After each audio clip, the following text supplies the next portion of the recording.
All right, everybody. I want to wish my guest today, Paula Swope, the biggest welcome. I just got finished reading your book, which is Snob. So definitely want to check it out. And I know my producer was just talking about how he went through the audiobook version of it. And then after this, I was immersed in your podcast and all of your teachings, which are really just so relevant for the world that we're living in today. So it's just an honor, a pleasure, and I'm so excited for this conversation. So welcome, Paula. Thank you for being here. Oh, thank you for asking me. Thank you for asking me. This is the type of thing I live for. Are you kidding? Well, I get a kick out of just listening to you talk. I love your attitude. I love your directness. I love how you just spit truth because you've seen life through so many lenses. So I think this is going to be a super fun conversation. Oh, definitely. Always is. Yes, absolutely. So obviously, you've done different things in your life. In the work that you do now, how would you describe what you do? The work that I do now, really, I designed every single piece of it with my younger self in mind. Mm. And my younger self was a bit delusional about the things that she had been led to believe about herself in the world and then the role that she played within that world. And when she sat down to evaluate all of that, she uncovered a lot of falsehoods, just a lot of lies, but didn't quite know how to go about, getting closer to the truth. And, I had at that age, which was about 20 years ago. I'm 48 years old. So this was about 20 years ago. And I just started looking at everything differently, started questioning things I hadn't questioned before. And I knew I needed to change, but I was clueless. And I had no support, none. And, the people around me, they didn't understand and made fun of me for, talking about making any kind of change at all. So the work that I do today, I've got my younger self in mind. And so I want to support people literally at every angle. So all of my stuff, if you buy the book, if you listen to the podcast, if you hire me as a life coach, there are built-in support systems everywhere because you're going to fall off track. Yes. And you're going to fall off. That's all there is to it. But as long as you get back on track at some point, you're going to be all right. But if you don't have those support systems there and you don't have the tools, then you're never going to get back on track. So my work is focused on teaching people three things: emotional intelligence, mindful awareness, and living in faith. And when I say living in faith, I'm talking about being emotionally intelligent enough and mindfully aware enough to use your God-given free will to your advantage instead of your disadvantage. Because the first 3 decades or so of my life, I used my free will to my disadvantage and I completely screwed myself over. And I just really didn't know what was going on because I had been taught to believe that I was powerless, that I didn't really have a say-so in what went on in my life anyway. And when I got the big clue is, wait a minute, I've got free will. I can decide whatever the hell I want whenever I want to decide it. Then things started to change, and they changed quickly and for the better. And that really sums up everything I do in a nutshell. Yeah. And you have had some wild life experiences and stories. I mean, the stories that your book is full of. I don't know if this will resonate with you, but you're a few years older than me, not very much. And I felt like, we grew up so differently, such different I live in Asheville, North Carolina. This is mostly where I grew up, but I have a northern family. So, Mhm. I grew up in the South like you, but like I almost felt like I was reading the story of someone who lived many decades before me, right? Like with, it was a grandmother or a great grandmother who had mental issues, how your parents met, the abusive relationships that you were in, the female bosses that you described having.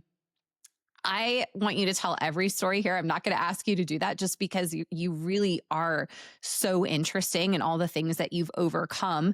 But if you're able to, I know this is a big ask, if you can give us a timeline and overview of your own personal history to help us understand how you ended up where you are today, I think that context is so helpful. And it's also just very compelling and interesting. I will prelude the timeline by saying I do not want to come off as arrogant or egotistical when I say this, because this does not come from a place of arrogance or ego at all. Hmm. But I am a rare breed in the I state of agree. Kentucky. And so right now I live in Jefferson County in Prospect, Kentucky, which is a suburb. It's close to Louisville. Most people are familiar with Louisville, Hmm. Kentucky, mainly because Jack Harlow and Jennifer Lawrence are from here, Hmm. and Muhammad Ali. Um, I can't forget about Muhammad Ali. That I would get stoned. Um, but so Louisville is way more progressive than the rest of the state. Lexington, Kentucky is too. I was born in Lexington, Kentucky, but I was raised in Richmond, Kentucky, which is just a little farther eastern Kentucky. And the rest of the state, really, outside of Louisville and Lexington, it's just hasn't moved forward the Hmm. way the rest of the world has. It's just Appalachia tends to lag behind the rest of the world. And that's the way that it's always been. And that's the way that it is now. And Hmm. I was born on Christmas Day, 1976. And I was never directly raised in poverty, but my mom and dad were. They were Hmm. raised in the deepest poverty really you can imagine. My father probably had it a lot worse than my mother. And digging into all that really did help me to understand him more and, possess a lot of empathy for him. And that's how ultimately I forgave him and many other people too. But I won't go down that rabbit hole right now. But as far as the timeline goes, being born in a rural part of Kentucky in 1976 was way different mindset than what we've got going on now with women empowerment, with gender roles, with who's supposed to be the breadwinner. It was just really black and white. And I was raised, the man's supposed to be the breadwinner. Woman's not going to be able to really make a whole lot of money anyway. So kind of why bother? Hmm. Um, and I'm not saying that everybody in the state of Kentucky thinks or feels that way, but I will tell you that it is embedded into the DNA of the cultural landscape. Hmm. And I was raised to believe that if you really cared about a man and you really loved a man, then you just really had to accept the fact that you were not going to be treated all that well. Mm. And I was also around a lot of people who cheated on their spouses. A lot of alcoholism. I thought that was normal. Like I didn't realize, like, when I would go to my friends' houses and if their parents didn't drink, I was kind of like, I wonder what's wrong with them, because I thought we were normal. Because I Yeah. mean, that's what I grew up in. The alcoholism, the kind of walking on eggshells, not knowing what's going to happen next. And that does something. It does something to you when you're that young and you're already worried because you hear your parents in that poverty mindset. It's always never having enough. It's not just about money. It's like you don't have enough of anything: Hmm. love, support, resources, education, access. It just keeps going down the line. So poverty doesn't stop with money or the tangible. It's just, it goes way beyond that. And by the time I was 5, 6, 7 years old, well, I mean, I already thought that I was lesser than. I felt very inferior to my peers. I was already like abnormally worried about things and just really felt kind of timid and not capable. And my mother always told me that I was puny and I got sick easily, and so I believed that too, and that led to decades of health issues. And you were socialized in a disempowering environment. And that's why I call my upbringing a downbringing. Mm. And I'm not just talking about my parents, I'm talking about all of my agents of socialization. Everybody was on the same page. And that same page was, well, you're a girl, you can only really do so much. Mm-hmm. You can only really do so much, and don't ask too many questions. You can't question authority. And it was just a really um small way of thinking. As a girl brought up in a rural area, you're just taught to be small, stay small. Don't think too big, because you're not going to be able to attain, those kinds Yeah. of things. And that's I mean, I don't know if I gave you a timeline, but all that stands from birth until I broke out of it. And I was about, I would say, 35 or 36 years old before I had really cleaned up my subconscious. Like, my subconscious looked like a landfill. Yeah. And so it took a lot to get all of that out of there. And I had to Mm-hmm. really brainwash myself into believing the truth. And the truth was, I wasn't anything like what I had been taught to believe I was at all. Yeah, I think everyone listening it wants to know, when did the switch flip? Like, what was the trigger to go from, having all of this history and turmoil and relationships and life and all of this to who you are now, which is basically teaching people how to have a better life? I was in my late 20s. I was about 28, and there were a lot of switches, really. The big one was I got really sick of never getting what I wanted. And I came from this lineage of women that never got what they wanted. And I touched on my mother in my book, and I touched on my grandmother and my great grandmother. Hmm. And then I talked a little bit about my father's mother, not too much, but a little bit. But a long line of women that never got what they wanted, and they just settled for it. Hmm. And I just kept kind of observing and thinking, and I had that feeling. I've always had a strong intuition, and I felt like I didn't really belong around them at all. And then I just realized, no, I really actually don't belong here at all. This is just, it's not a fit. And I just got tired of never getting what I wanted, and I got tired of being miserable. And I said, you know what? I've spent so much time not getting what I want and being miserable. Why not give it a shot? And when you think something like that, it's crazy how someone will show up and show you where you need to go. And that person for me was Wayne Dyer. Hmm. And I had never read a self-help book in my life. And Wayne Dyer appeared out of nowhere. And I listened to that man, and he made more sense to me than anybody ever had. And I was hooked. I remember going to Hastings instead of going to happy hour and just buying every Wayne Dyer book that I could find. That man changed my life. And I listened to him, and I'm like, this makes sense.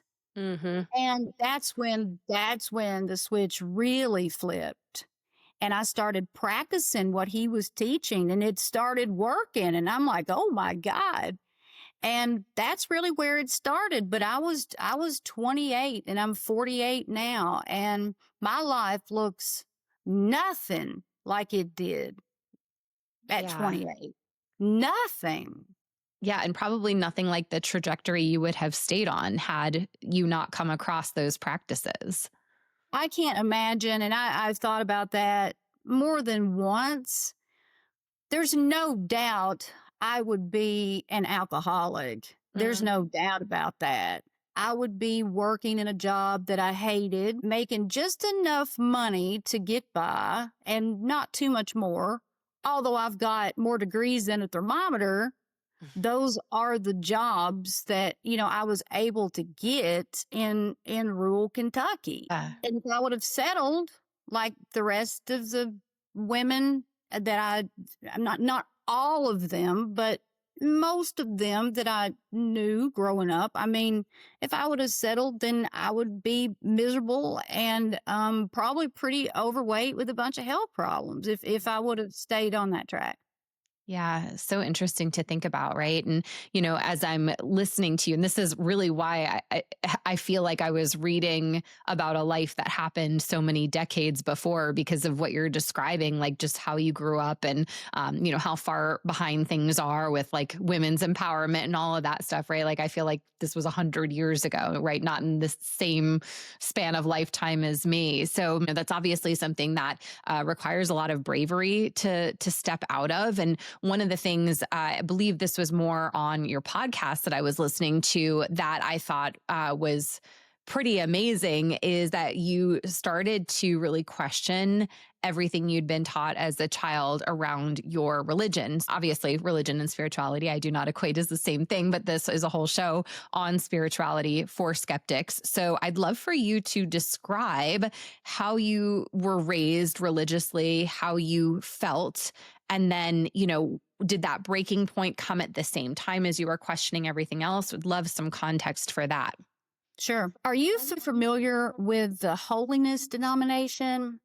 I am not. I was actually raised again in the South, but with no spiritual or religious framework at all. Nothing. Okay. The holiness denomination it's like a cult. It is a cult. They set themselves apart and they take the Bible literally, but they do what everybody else does. They interpret the scripture the way that they want to interpret it. So my father was raised by a holiness preacher.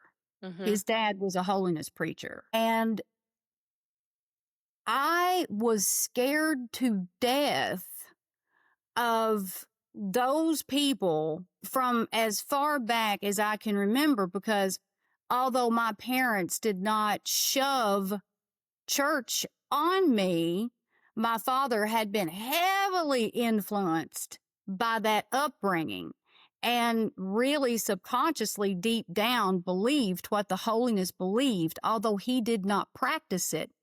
The holiness religion has driven people completely insane because it causes a person to deny everything about who they truly are and do what that church tells them to do.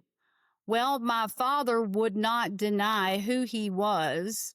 And so I think that's why he drank so much. I think that's why he started drinking at such a young age. Now, the holiness teach that if you sin and you don't behave a certain way, then you are going to burn in a lake of fire for eternity. All of the women in the holiness denomination, they are not allowed to cut their hair. They are not allowed to wear makeup, jewelry. They can't show any skin. They wear long skirts and cover their arms up and can't draw any attention to themselves whatsoever. There was a time when you want to talk about a timeline and being archaic. I think to this day, I don't think that the women are allowed to really speak in the church. You said today? That's still today? I'm pretty sure. Okay. It's like you can be seen, but you don't need to be heard. Hmm. Now, there are no rules for the men as far as what, how they look, most of the men are pretty sharp dressers. And so I started questioning that first when I was little because I was all woman.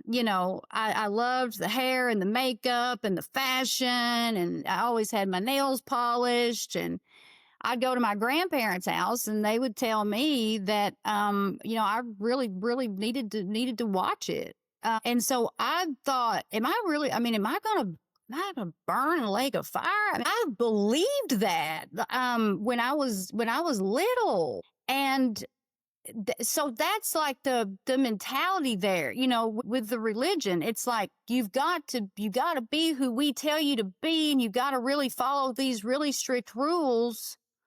And we're right and you're wrong. And if you don't go our way, then you are going to be severely punished. Mm-hmm. And the rules were just outlandish. And the church services were scary to me. Mm-hmm. I mean, they screamed and went into these fits, and they called it the Holy Ghost. Well, if that was anything to do with God, I'm thinking, why am I so afraid? And why is this so, And I just rejected the whole thing. I just rejected it. But then you reject it. And when you're raised in a culture like that, you're like, well, where do I go? What do I believe in? Well, God, I'm going to burn in a lake of fire if I don't believe in something. And you go through that. Mm-hmm. And I questioned and questioned and questioned. And I tried a couple of different churches, and I tried to understand organized religion. And all I saw was a group of people who were very judgmental, unhappy, broke, ridden with a lot of health issues, who acted like they had the key to life and happiness. And they were telling everybody who they should be versus who they really wanted to be. And then as I got older, of course, I was raised to be homophobic, and because that was an abomination of the Lord, for sure. The gay people are absolutely going to burn in hell. Mm. And I was really confused about that because I had gay friends and I love those people, and they were nicer to me than the heterosexual people were. And so I was just, what do I do here? Yeah. And then I had a friend that came out of the closet and had been, buried deep in the closet. And this person had been raised in a comparable denomination called Pentecostal. Mm-hmm. And Pentecostal is just as strict as the holiness as far as the rules against homosexuality, abomination of the Lord.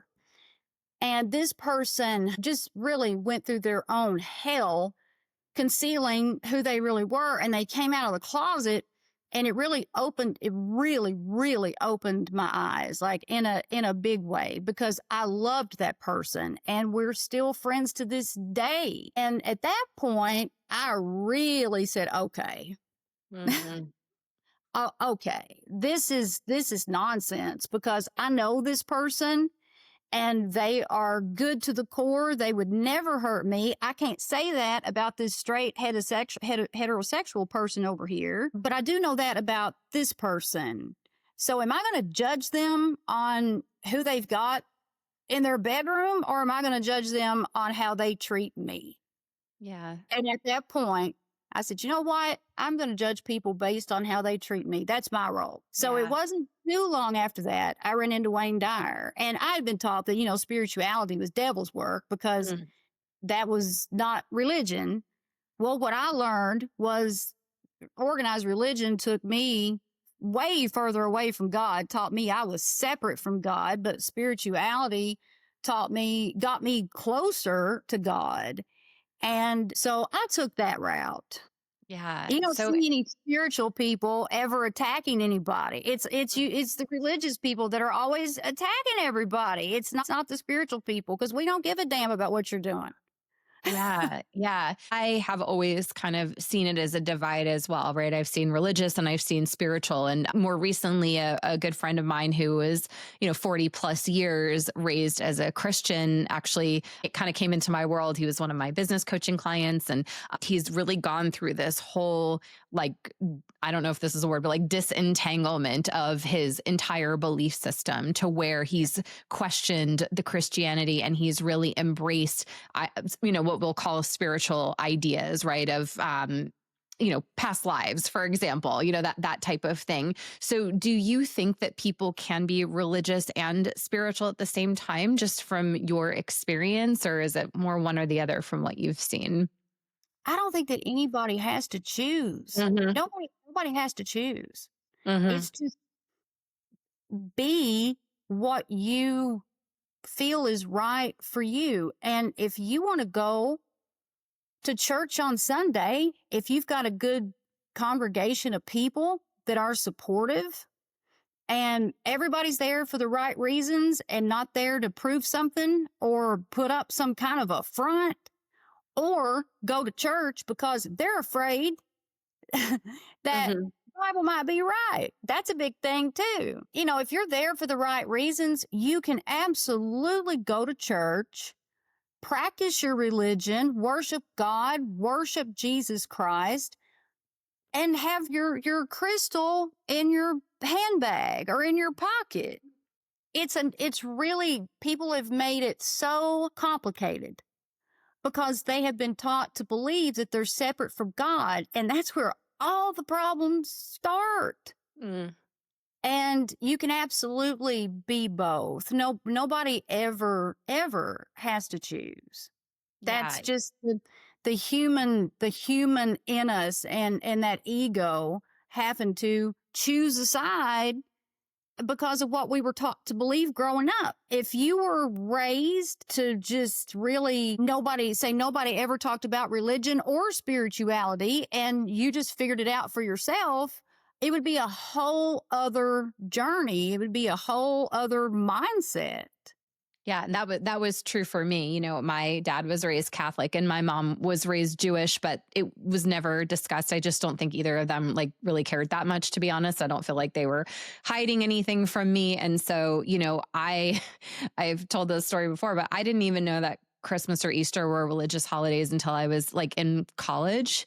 And I heard people talk about it and I was just shocked and I still didn't really understand what that meant. So for me, my kind of opening came much later, even though I think subtly it was there for a lot longer than I was aware.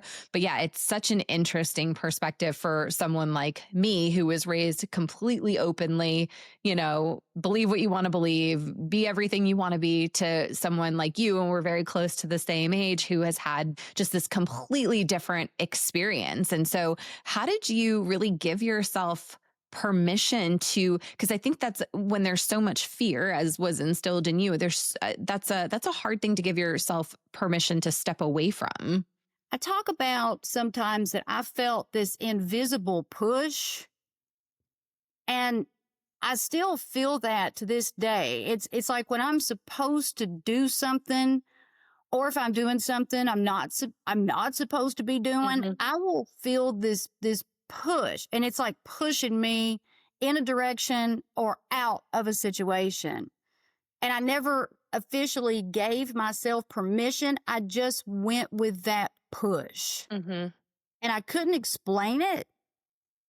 And I kind of still have trouble articulating what it feels like to this day.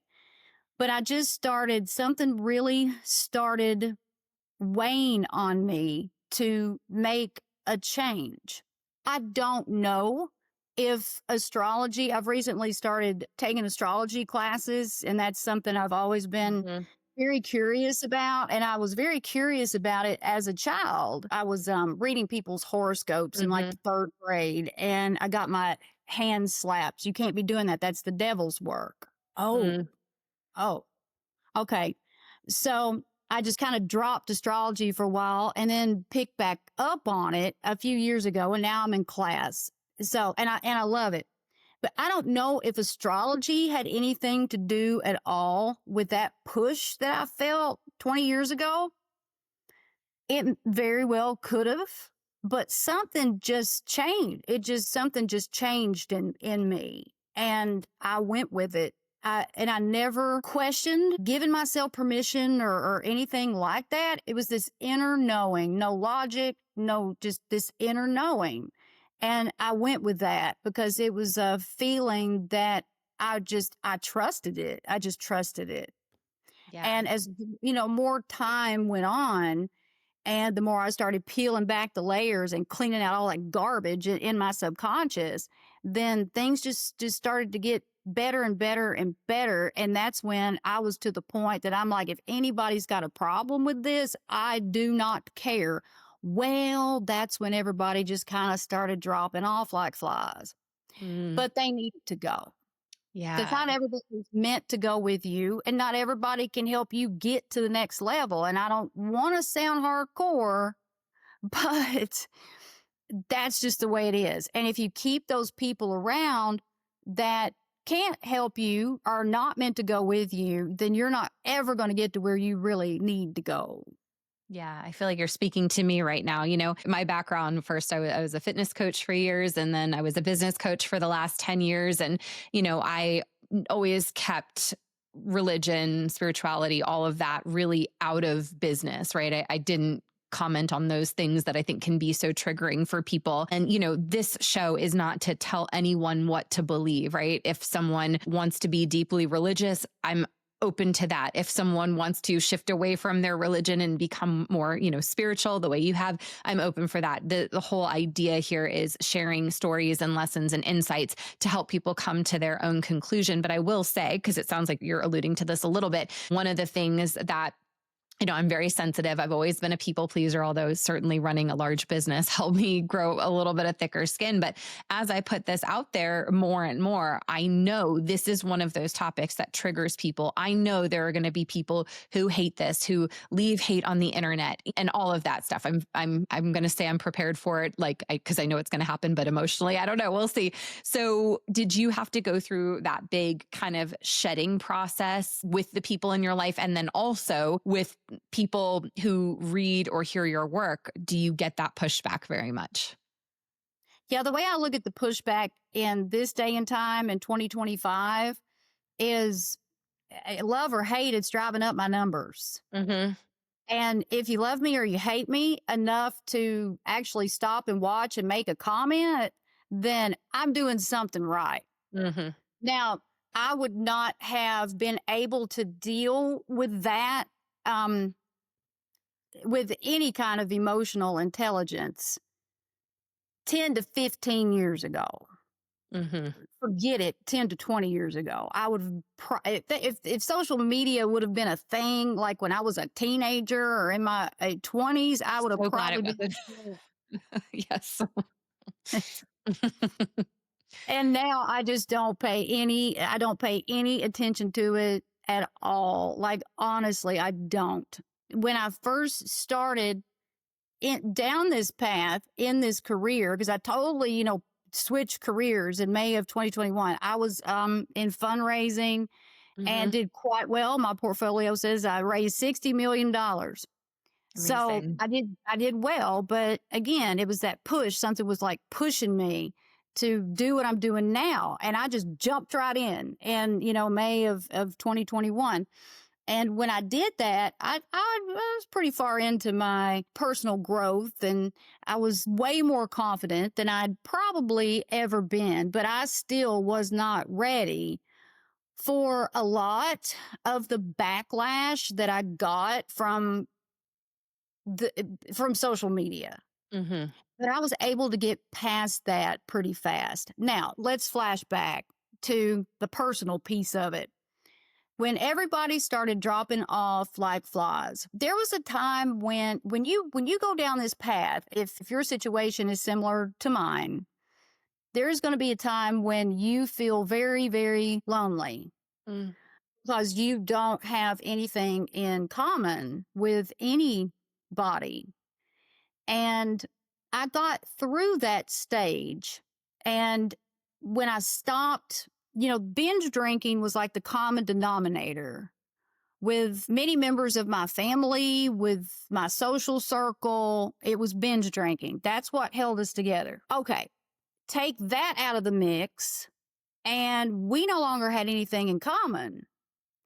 And, those bad habits were like my identity. Mm-hmm. And giving those up was really scary because I'm like, what am I going to do now? I mean, who am I now?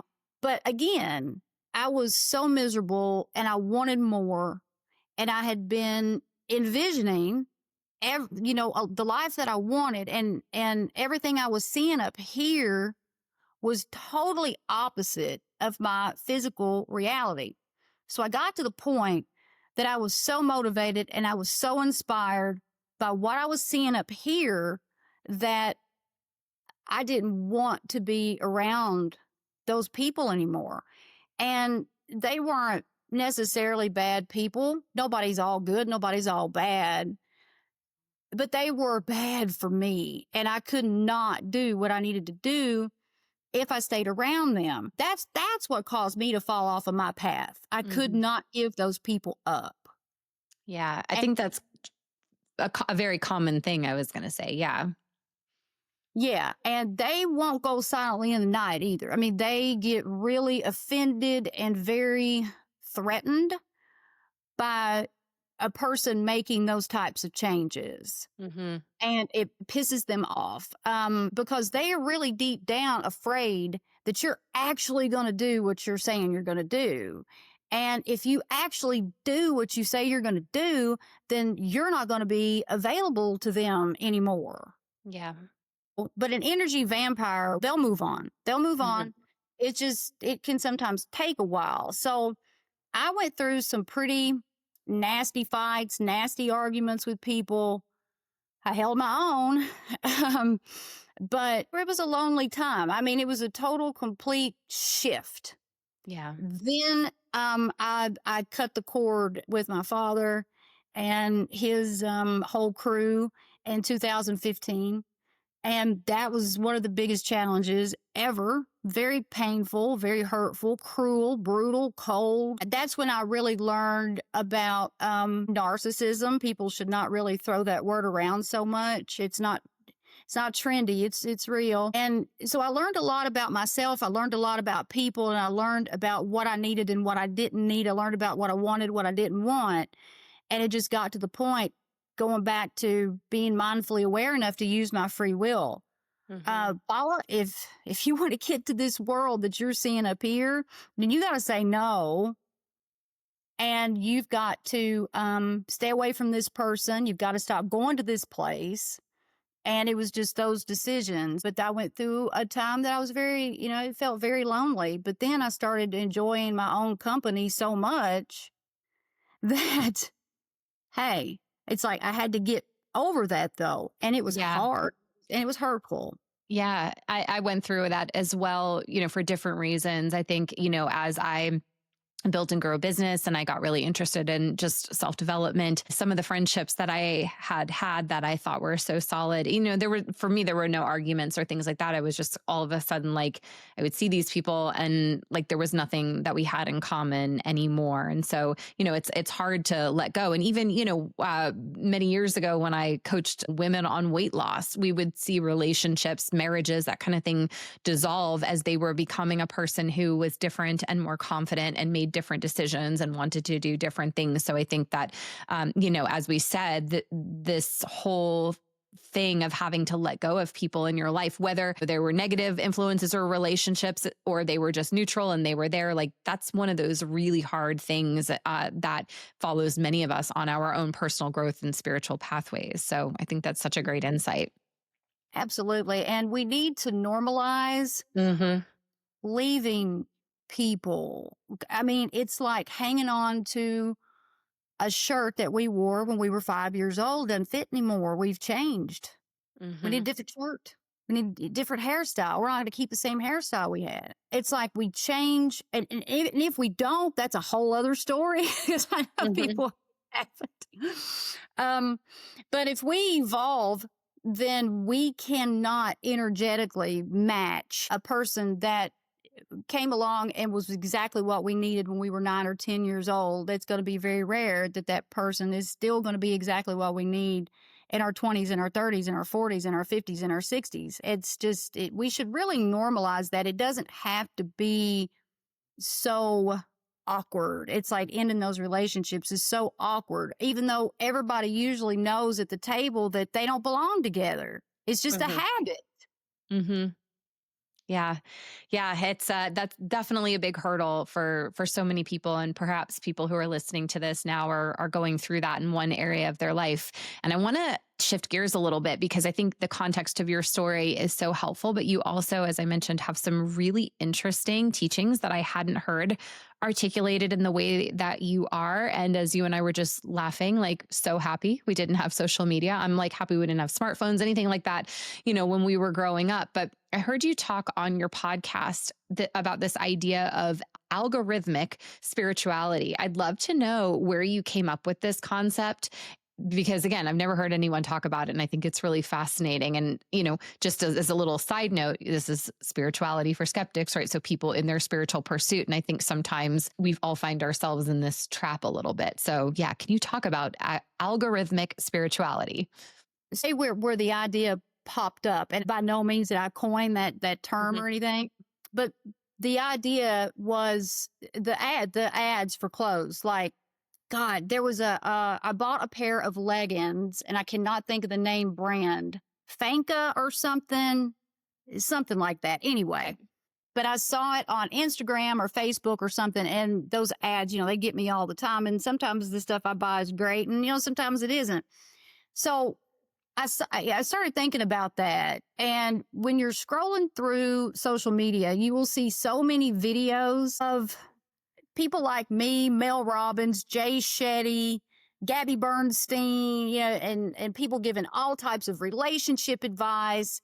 And because I'm communicating with people so much on social media and I'm reading comments, I cannot tell you how many times that people have commented, "Oh my God, it's like this video was made just for me. I'm going through X, Y, and Z, and I see this video, and oh my goodness, I looked at the clock and it's 3:33, and then I get onto your video and I like it, and it's 333 likes." And so I kind of started thinking about that, and a lot of people are naive, and they think that this video is popping up because God is sending them some kind of a message. Well, God very well may be doing that. But have you been searching for that topic, or have you been liking videos with, a similar topic? Because, the algorithm is pretty smart. It's Mhm. pretty smart. But it can't read your mind. It can track what you're doing and then match you with things like me with the leggings and, all the other stuff I shop for, online. The algorithm kind of knows me as a consumer. Well, it operates the exact same way with people who are searching for advice online, or if they're going through a breakup, they might watch a bunch of videos about how to deal with a breakup or something. And that's when those messages and those videos will start popping up. Now, in that case, it's the algorithm, it's not God. It's not Right. like a message coming from the divine. It's not divine wisdom. It's the algorithm. But if it helps you, hey, that's great. And I have received a lot of messages, divine wisdom through social media, especially synchronicity. But when it is like authentic and it's synchronicity and it is a message from the divine, there's an innocence there. And it's almost like magic. Mm. You may get a message or you may experience synchronicity, and you have not searched for anything that has anything to do with that message. That's really how it works. If you are online, and we'll go back to the 333 number sequence. If you're online and you're searching, you're scrolling for 333 and you see it and you're like, "Oh my God, I saw 333. That's synchronicity." No, it's not. The moment that you start trying to create it or look for it, it's not synchronicity. Hmm. If you get on your iPhone and you click on your TikTok app and 333 pops up on the screen, and then you look over at the clock and it's 333, and then somebody comes walking into your office with a t-shirt on that says 333, that's synchronicity. That's not the Yeah. algorithm. And so I wanted to distinguish between the two things because I hate to see people fall victim to things like that. When somebody's really searching for answers and guidance and they really, really, really need help, I just don't like to see people fall into that trap of maybe being scammed or led astray or given just bad advice or and thinking that it's actually coming from the divine. It's very easy to distinguish between the two. Yeah. So it's like this whole idea. I think you called it like real versus manufactured. It's like when you're looking for it, it can be set up for you. When it just happens out of nowhere, that's a lot more likely to be actual spiritual guidance or affirmation. Right, right. Yeah. There's two other concepts I read in your book that you talked about that I thought were also so interesting. And, Mhm. this first one has a little bit of like, I don't know, maybe you can explain it through science and things like that, but it's a little bit of that like, unexplainable idea. So you talk in your book about primordial sound meditation. I'd love Yeah. to hear how you discovered it and really the impact that it had on you. So I studied at the Chopra Center Hmm. under Deepak Chopra Hmm. and all of his colleagues. I was there for almost 3 years.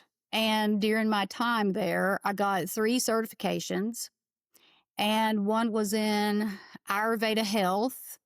One was total well being life coaching. That's where my credentialing comes for being a life coach. And then primordial sound meditation. And I had never heard of primordial sound meditation Me until I neither. started studying at Chopra Center. Yeah. And it's not as widely known as transcendental meditation because you'll hear Hmm. a lot about TM. Yeah. Hmm. And I had been trained in TM a few years before that. I think I can't remember if it was 2016 or 2017 when I was trained in TM, but regardless, I had been practicing TM for quite some time when I learned about primordial sound meditation. And the two are very similar.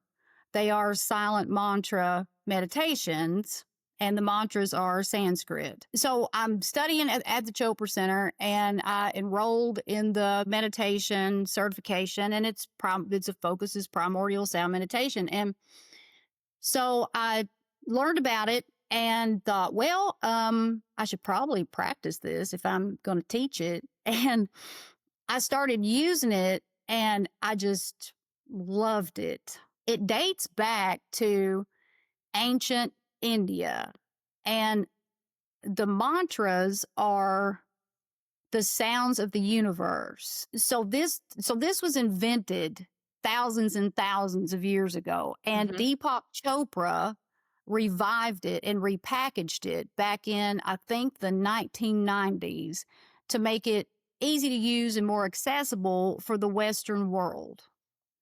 So the universe, moves, and it makes 108 different sounds. And based on the lunar cycle, when you were born, not at the time of conception, but when you came out of the womb, the universe was making a sound. Through primordial sound meditation, I can put in your birth date, your city and state where you were born, and the exact time that you were born into my mantra calculator. And I can tell you what sound the universe was making when you were born. That's your mantra that you use during meditation. And it's a silent mantra. And you just repeat it silently. And it doesn't have any meaning. It's more of a sound. And if it has any purpose, I always say it helps you get into the gap quicker. You've probably heard people talk about getting into the gap, and all that means is transcending all thought. Mm. And the only way that you can really reach that level of consciousness is through transcending all thought. So it's just getting away from all the activity and going to the silence. Primordial sound meditation has been tried and tested for years, and it's backed by science. The health benefits are astronomical because this meditation reduces inflammation in the body. And since I started using it 2022, I think it was like February, March 2022 maybe. Mm-hmm. And I have reduced so much inflammation in my body that I'm asymptomatic from interstitial cystitis, which is a really rare bladder condition that plagues a lot of women. You know, it's way more prevalent in women than it is men. And doctors will tell you that there is no cure. And I guess there isn't, except if you reduce inflammation in your body, then you are going to be less likely to have those nasty symptoms. Another really cool thing about primordial sound meditation is it lengthens telomeres, and telomeres are like these little caps, like on the ends of our chromosomes, Mm-hmm. and just toxins and stress shorten those. And when that happens, the chromosomes aren't protected. And research shows that shortened telomeres are involved in basically every known disease. That's why you'll hear that inflammation is at, the root cause of nearly every disease known to man. And it's all linked to stress. So when you use primordial sound meditation, then you're chipping away at that stress before it turns into chronic stress, then turns into inflammation, then you're sick. So that is a little crash course in primordial sound meditation. There's a lot of information. It's fascinating. Yeah, I mean, there's so much, whether it's Joe Dispenza or otherwise, like there's just so much talk of, and I believe evidence of the fact that whether it's, our thoughts, the meditations, the work that we do impacts physical conditions, which I just think is so interesting. And that's really why I wanted you to share about that. And this was also something that I thought was very fascinating that I had never heard of before. So thank you for explaining that. I want to look into that for myself as well. Mm-hmm. And there was one other concept I want to ask you about in your book. Again, these kind of three big ones that I wanted to highlight they're all a little bit unrelated, but this feels like it kind of goes back to what we were just talking about with how relationships change as, you evolve spiritually. You talk in your book about this idea of universal uprootings. Can you explain what you mean by that and give maybe a little bit of background on the story of yours? If you're somebody like me and you start envisioning a new life for yourself, and the life that like your current physical reality is so messed up, Mm-hmm.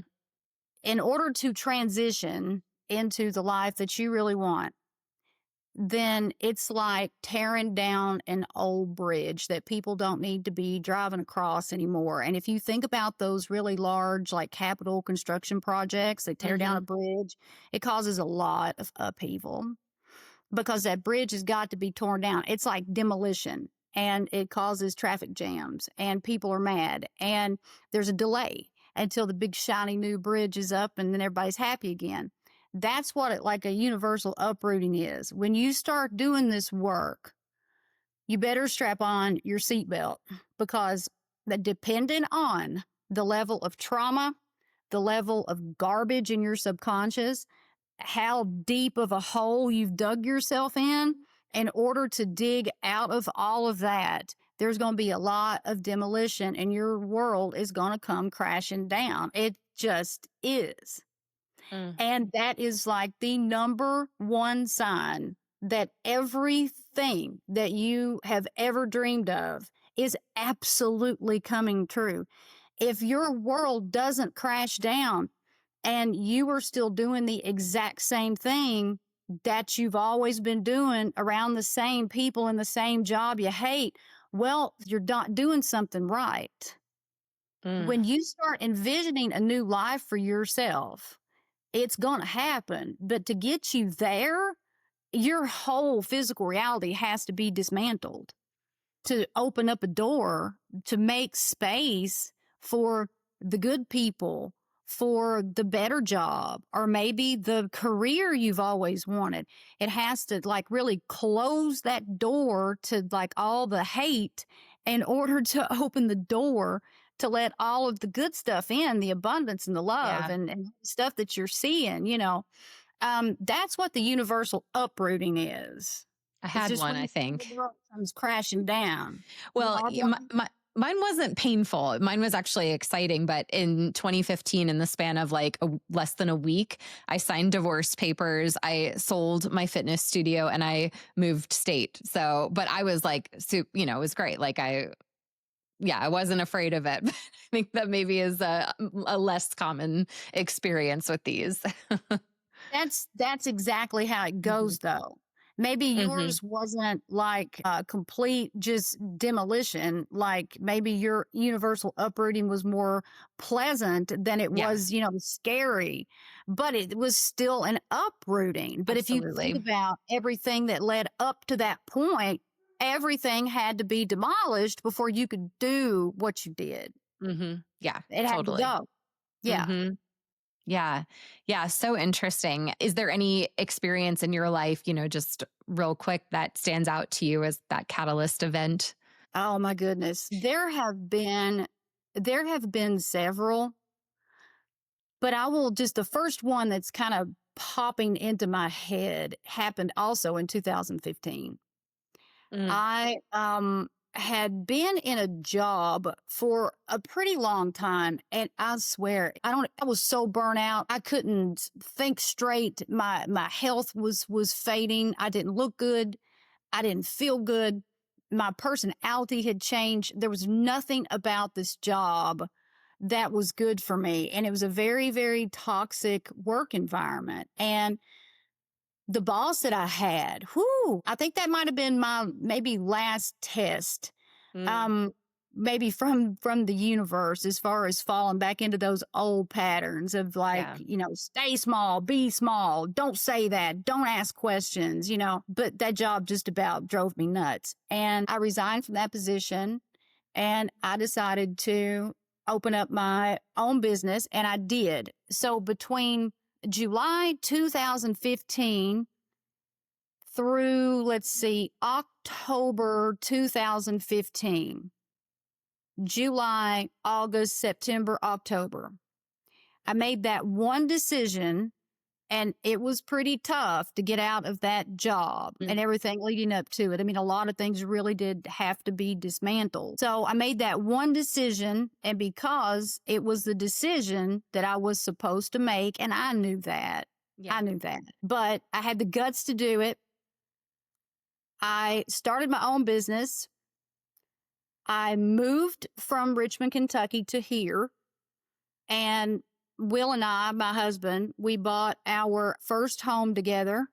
We got married all in that time frame. Mm, And it's like everything fell apart in order to come together. yeah. Everything had to fall apart. And it was hard and it was scary, but it happened fast. And that's the way when you said like catalyst, I thought, oh, I can't forget about that, you know, that 4 month period there Yeah. because it took some guts to make that decision. And because I acted on my intuition, used my God given free will to make some decisions, it was all to my benefit and got me out of a few really bad situations too. Everything changed. Yeah. And that's really why I shared like a snippet of mine and why I wanted you to share yours is because I know there's going to be someone listening to this who is in that stage where it's all falling apart. And when you're in that, it doesn't really matter how many times you go through it. It's like, I still think it's hard to trust that it's for your benefit and that it's falling apart so that it can really come together. But I just hope that, you know, our stories help someone who is in that moment because it Right. is tough for sure, for sure. It's all So, about how bad do you want it? mhm. how bad do you want it? How miserable are you? Yeah. Is it scarier to stay miserable, or are the changes scarier? And I just got to the point that, hey, I'm going to go with the changes because this ain't working. Yeah. Yeah. Yeah. Absolutely. So good. So much wisdom that you've shared today. I'd love to ask you, is there anything, if you look at your spirituality and the path that you're on, is there anything that you're still maybe questioning or skeptical of? Sure. Oh my God. Sure. Absolutely.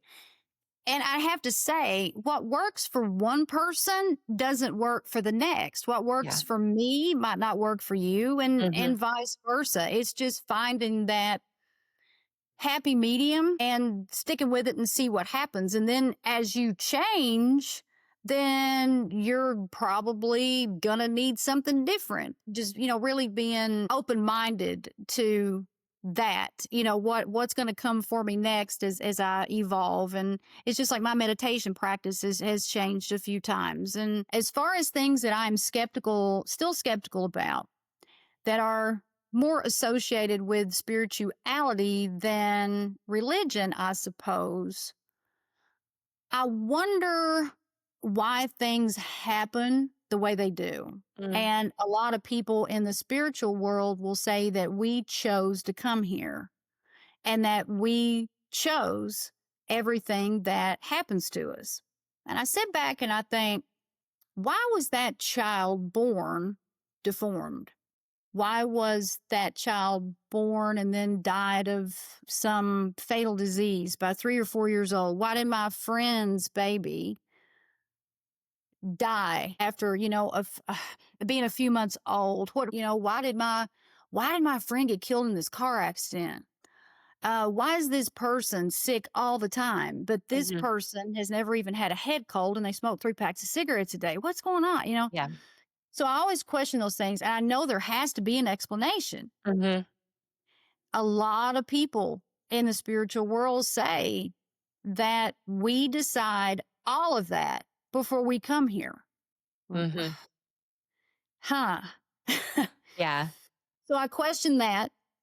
Um, I respect what anybody does, really, for a living, as long as they're not hurting or harming anybody.